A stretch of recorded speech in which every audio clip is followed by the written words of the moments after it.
Hello students, I am Shailesh Sharma और आज हम लोग पढ़ने वाले हैं संधि। संधि संस्कृत व्याकरण का एक पार्ट है। अब संधि का मतलब क्या होता है, तो संधि का मतलब समझने के लिए पहले हम एक कॉमन लाइफ एग्जांपल लेते हैं। जैसे आप सबने वेल्डिंग देखी हो, जब हमको वेल्डिंग करनी होती है तो हम दो रॉड लेते हैं इस तरीके से, ये एक रॉड और ये एक रॉड, और इनको अगर हमको यहाँ से जोड़ना है, ठीक है, मैंने वर्ड यूज किया है जोड़ना। यहां से अगर हमको इसको जोड़ना है तो हम इसकी वेल्डिंग करते हैं।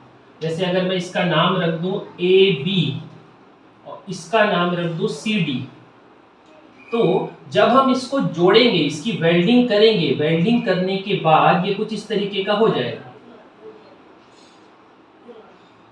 जो ये पहले ऐसे था, ए को कुछ नहीं होगा, बी को कुछ नहीं होगा, लेकिन ये जो बीच वाला पोर्शन है ये बदल जाएगा। ठीक है, ये जो BC है, ये जो पोर्शन था ये बदल के मान लो कुछ नया ई बन गया। तो यही होती है संधि। हमने क्या किया, दो को जोड़ा और दोनों को जोड़ने से जिस जगह पे वो जुड़े थे वहां पे कुछ बदलाव हो गया, कुछ चेंज हो गया। उस चेंज को संस्कृत में कहा जाता है विकार। उस चेंज को संस्कृत में कहा जाता है विकार, यानी कि दो वर्णों के मेल से जो विकार उत्पन्न होता है, उस विकार को हम कहते हैं संधि। ठीक है, जैसे एक छोटा सा एग्जांपल अभी लेते हैं। महा प्लस ईश, महा प्लस ईश, तो यहां पर अगर आप देखोगे तो यहां पर हा, आप अपने साउंड पे ध्यान देना, हा मतलब आ का साउंड आ रहा है और यहाँ पर ई का साउंड आ रहा है। हा और ई जब आपस में मिलेंगे तो जैसा मैंने पहले ही कहा, सामने वाले को कुछ नहीं होगा, म रहेगा, शह रहेगा, लेकिन ये जो हा और ई हैं ये आपस में बदल कर हो जाएंगे हे, महेश। तो यह होती है संधि। दो वर्णों के मेल से जो विकार, जो परिवर्तन होता है, जो चेंज होता है, उसे हम कहते हैं संधि। तो अगर आपको संधि की एग्जैक्ट परिभाषा लिखनी है तो आप ये नोट कर सकते हैं कॉपी में, मैं बोल रहा हूं। दो वर्णों के मेल से जो विकार उत्पन्न होता है उसे संधि कहते हैं। ठीक है, अब आगे बढ़ते हैं। संधि के प्रकार, तो संधि जो है तीन प्रकार की होती है। स्वर संधि, व्यंजन संधि और विसर्ग संधि। स्वर संधि, व्यंजन संधि और विसर्ग संधि। स्वर, व्यंजन, विसर्ग ये वर्णमाला के रूप हैं जो हमने अपने पहले चैप्टर में पढ़ा है कि संस्कृत में स्वरों की संख्या 13 है, व्यंजनों की संख्या 33 यानी कि 33 है। इसके अलावा अयोगवाह है, अम और अह जिसे हम अनुस्वार और विसर्ग कहते हैं। तो इस तरीके से कुल संस्कृत में 48 वर्ण हैं जिनको हमने स्वर व्यंजन में बांटा हुआ है, स्वर व्यंजन और अयोगवाह। तो जोड़ के हिसाब से संधि तीन प्रकार की होती है, स्वर संधि, व्यंजन संधि और विसर्ग संधि, जिसको हम एक एक करके डील करेंगे। सबसे पहला है स्वर संधि। स्वर संधि वह संधि है जिसमें दो स्वरों का मेल होता है।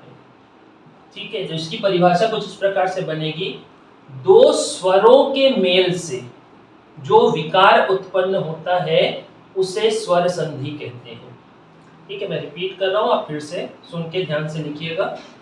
दो स्वरों के मेल से जो विकार उत्पन्न होता है उसे स्वर संधि कहते हैं। अब अलग अलग बुक में आप पढ़ेंगे तो स्वर संधि को अलग अलग तरीके से एक्सप्लेन किया है।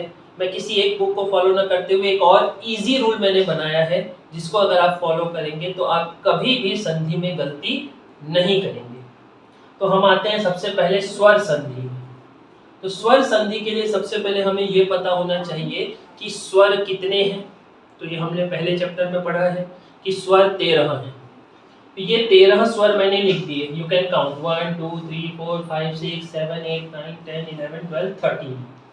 ठीक, नॉर्मली इसको सीक्वेंस में ना लिखकर मैंने इनको 7 ग्रुप में डिवाइड कर दिया। इन 7 ग्रुप्स में डिवाइड करने से फायदा क्या होगा?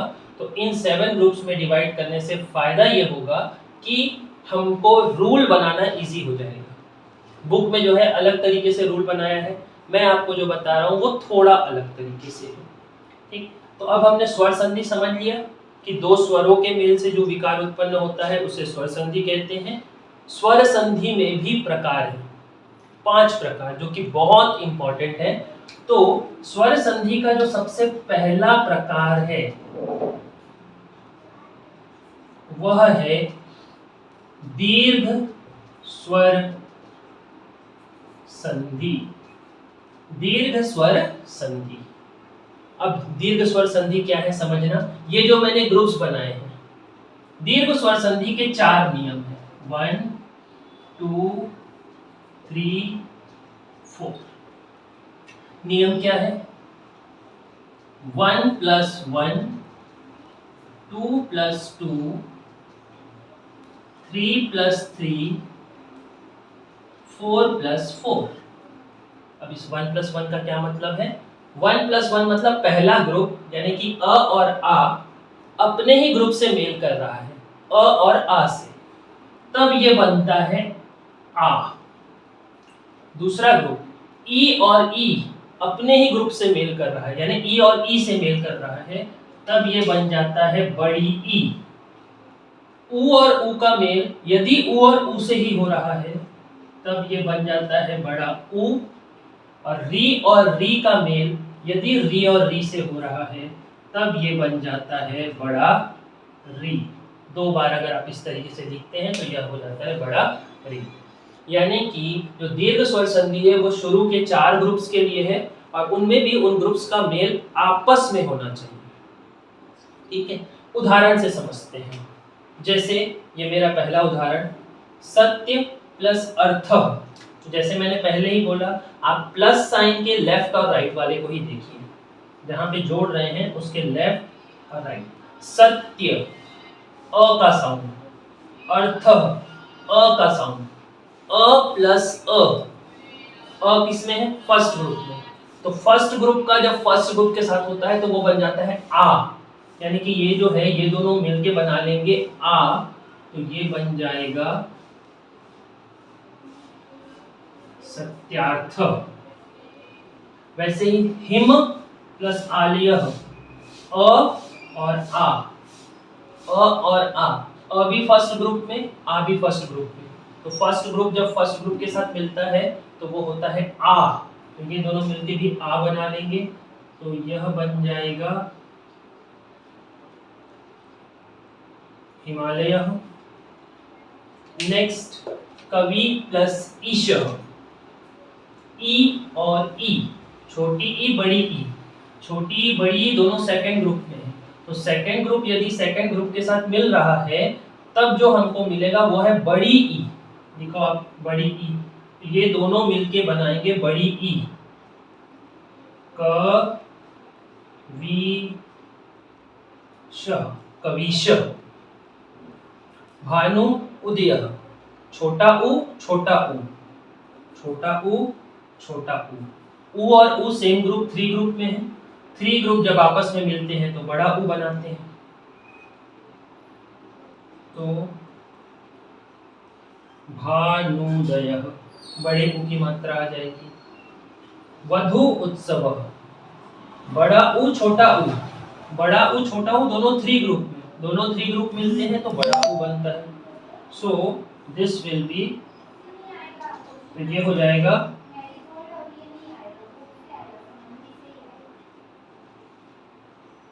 वधुत्सव।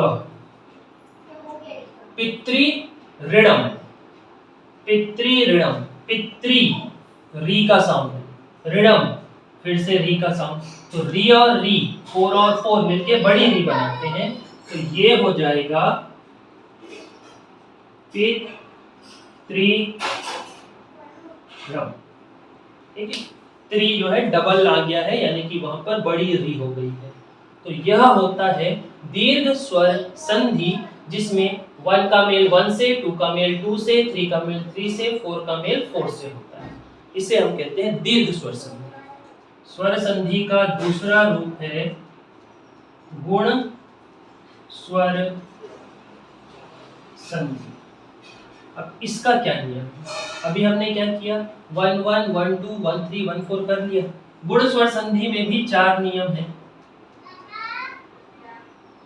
ठीक। लेकिन ये 4 नियम जो है, इसमें एक चीज फिक्स है कि सबका पहला ग्रुप फिक्स होता है। पहला ग्रुप हमेशा होता है 1, और 1 का मेल होता है एक बार 2 के साथ, एक बार 3 के साथ, एक बार 4 के साथ, एक बार 5 के साथ। तो 1 और 2 जब आपस में मिलते हैं तो ये बनाते हैं A, 1 और 3 मिलके बनाते हैं O, 1 और 4 मिलके बनाते हैं अर, और 1 और 5 मिलके बनाते हैं अल। ये नियम आपको याद रखने पड़ेंगे कि किसका किसके साथ मेल होता है तो क्या बनता है, ठीक है। जैसे 1 और 2 ए बना रहे हैं, तो इसका मतलब ये है कि अ ई के साथ जुड़ेगा तो ए बनाएगा, अ बड़ी ई के साथ जुड़ेगा तो भी ए बनाएगा, आ ई के साथ जुड़ेगा तो भी ए बनाएगा, आ बड़ी ई के साथ जुड़ेगा तो भी ए बनाएगा। तो इसको ऐसे 4 बार लिखने की जगह एक रूल में याद कर लो कि 1 और 2 मिलकर ए बनाते हैं, ठीक है। कुछ उदाहरण देखते हैं। पहला है नर प्लस इंद्र, नर प्लस इंद्र। सेम आपको काम करना है, प्लस के लेफ्ट और राइट में। अ और ई, नर में अ का साउंड, इंद्र में ई का साउंड, तो अ और ई का साउंड है। अ और ई 1 और 2 ग्रुप, 1 और 2 ग्रुप ए बनाते हैं। ए की मात्रा किसमें लगेगी? स्वर में तो मात्रा लगती नहीं है, मात्रा लगती है व्यंजनों में। यहाँ र है, यहाँ ई है, ई तो स्वर है, यानी कि मात्रा लगेगी र में। तो ये बन जाएगा नरेंद्र। इसी तरीके से जो सबसे शुरू में मैंने एग्जांपल दिया था, महा प्लस ईश, महा प्लस ईश, आ ई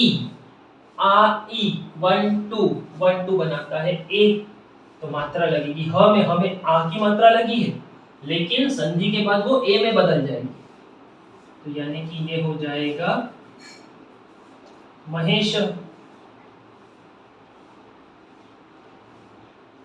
ठीक। आगे और एग्जांपल देखते हैं हम इसमें।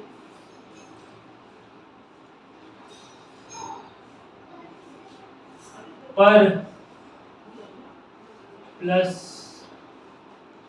उपकार, पर प्लस उपकार, अ उ, यहाँ पे अ का साउंड, यहाँ उ का साउंड, तो अ और उ यानी कि 1 और 3, तो 1 और 3 जब आपस में मिलते हैं तो ओ बनाते हैं, यानी कि अब र में ओ की मात्रा आ जाएगी, तो ये बनेगा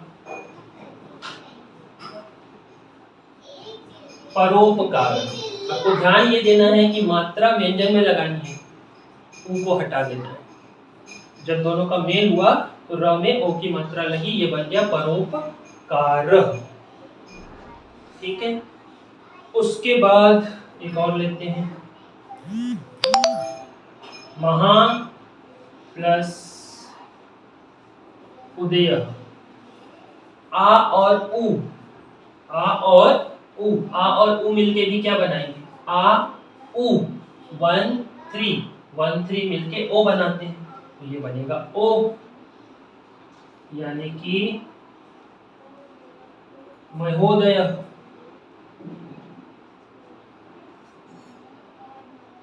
राजा प्लस ऋषि, राजा प्लस ऋषि, तो आ और री, 1 और 4 मिलके अर बनाते हैं, तो ये बन जाएगा राजर। तो र तो मात्रा में आ जाएगा, सो दिस विल बी राजर्षि। ठीक है, और वैसे तो री वाला बहुत कम पूछता है, फिर भी मैं एक करा देता हूं। तव प्लस ऋकारः, इसका प्रोनाउंसिएशन थोड़ा टफ है। तव प्लस ऋकारः, तो अ के साथ री, अ के साथ री, 1 और 5 बनाते हैं। अल यानी ल आधा हो जाएगा, तो ये बनेगा तवल कारः। देखो व को ऐसे ही रहने दिए, री में अल बन रहा था, तो ये अल, ल आधा, जैसे र आधा था तो मात्रा में गया, तो ल आधा है तो ल की तो मात्रा नहीं होती, तो ल को हम आधा लिख दिए। तो यह हो गया गुण स्वर संधि, जिसमें पहला वाला फिक्स था, 1 का 2 के साथ, 1 का 3 के साथ, 1 का 4 के साथ, 1 का 5 के साथ। ठीक है, तीसरा है वृद्धि स्वर संधि। वृद्धि स्वर संधि, गुण स्वर संधि में हमने क्या किया, पहले वाले को फिक्स रखा 1, 1 का 2, 1 का 3, 1 का 4, 1 का 5। अब जो बच गए 1 का 6, 1 का 7, इसमें दो ही रूल है, 1 का होगा 6 के साथ, 1 का होगा 7 के साथ, योग होगा। तो 1 का जब 6 के साथ होगा तो बड़ा वाला आएगा, यानी कि ए की मात्रा, और 7 के साथ होगा तो औ की मात्रा। ये इसका रूल है। जैसे 1 प्लस 1, 1 प्लस 1, अ ए 1 6 ए, तो ए की मात्रा लगानी है, ये हो जाएगा एक।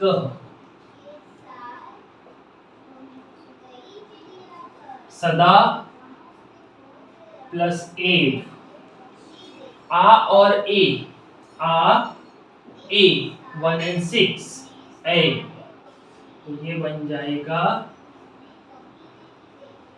सदैव। महा प्लस औषधम, आ औ, 1 और 7 बनाता है औ, तो ये दोनों का जो मेल होगा ये हो जाएगा औ, तो महौषधम। तो ये है नियम वृद्धि स्वर संधि के लिए।